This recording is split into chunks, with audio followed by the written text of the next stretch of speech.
Yeah, it's that spear phishing and how customized these attacks can be these days. I remember a similar story where I think when Lepide was starting out and they had a client story.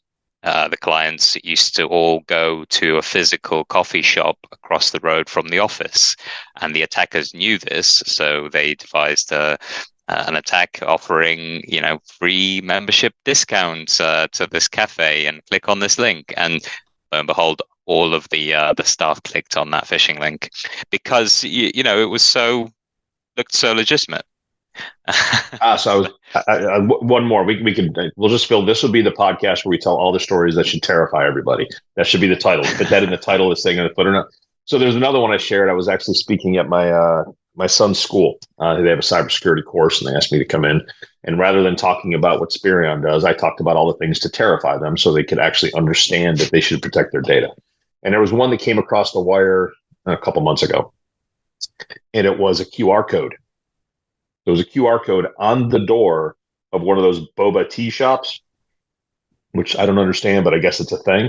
And it was, click here to get your next boba tea free. Mm. You're standing in the boba tea shop. Get my next boba tea free. Click there, and in order to get it for free, you had to put your credit card information in so it could credit you back your credit card. Had nothing to do with the boat. Somebody just slapped that thing on a wall, had a URL, and was just sitting there collecting information after information after information. And they actually had one woman that had $20,000 drained from her bank account as a result of that one scam, because she put her bank account number in there so they could credit it back to her bank account. All for a boba tea. Actually, that brings up a good point to kind of segue back to something practical. You have to value your data as if it's currency. One of the examples that one of my colleagues likes to use is the ice cream store. Back in the day, you used to go to the ice cream store and you'd buy your ice cream, and they gave you a little paper card. And they poke a little hole in the little paper card every time you bought one. And when you got to 10 and you chunked them all out, you got a free ice cream. Well, that's fine. Now that's all moved to an application. So now I go in and they say, would you like to be part of the loyalty program? After 10 ice creams, you get one for free. And you say, sure, I'll be part of your loyalty program. Now, instead of a paper card that's in your wallet, you now are part of an application.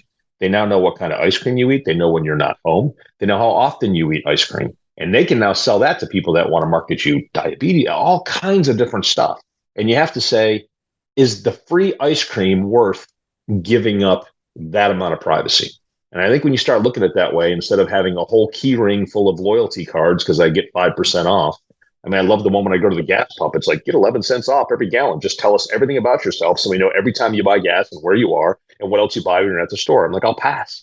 But I think people need to recognize what they're giving up every time they give up their data. And all those loyalty programs are literally nothing but a siphon of where you go, what you buy, and a lot about who you are. That's right. Yeah, it reminds me of the adage, if something is free, you are the product. Yeah, exactly right. Your data is being collected, it's getting sold, and it's probably in the T's and C's. People don't read those things in any case, and it's probably like we can share all this to third-party vendors and market research and all sorts. So yeah, you're right. We do need to be more careful with our digital identities and the data that we put out there. 100%. So going off the back of that, what sort of checks and balances are there in place from a compliance standpoint? For organizations like Duolingo, they've had this breach. Are they liable? Were there things that they missed? What are the repercussions from a legal perspective? Yeah. So, and let me couch that in one thing, and then I'll answer your question specifically. One of the things that people confuse is compliance with security. Mm-hmm. You can be compliant and not be secure. And I think a lot of people wrap themselves in a warm blanket of compliance, and then they wake up the next day and they have a breach. We'll go back to a LinkedIn post. This one was from a few weeks ago. I thought it was great. It was a gym teacher's door, and you had to put your physical form in there to say your doctor said you were okay and you could go ahead and participate in school gym activities. So and it said confidential written on the outside. It was like what an envelope that you stuck in there. It said confidential and it said do not remove other people's paper. And then it had like a little wrap around the whole thing. It was compliant. It was clearly classified, and it had a level of security associated with it with a little wrap tie around it. But was it secure? No, because you could rip the thing off the door and head out with an entire 500 kids' private information. So check the compliance box, didn't really check the security box. And I think with Duolingo, I don't know that much about the actual breach itself. That's what people are going to ask. Did you actually did you know what data you were protecting? And if you did, were you protecting it appropriately based on the type of data that it was? Depending on the answer to those two questions is going to determine the level of liability that they might have. And then the level of liability they might have, how much of that can then get passed to an insurer if they've got some sort of cyber insurance. If they were not protecting it all and did not have basic things in place, then the cyber insurance might say, too bad, this one's on you.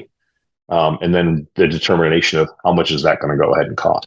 So that's just the beginning of the clock ticking. We're involved in post-breach activities as a company right now. The breach that might have happened 3 years ago, and they're still trying to clean it up.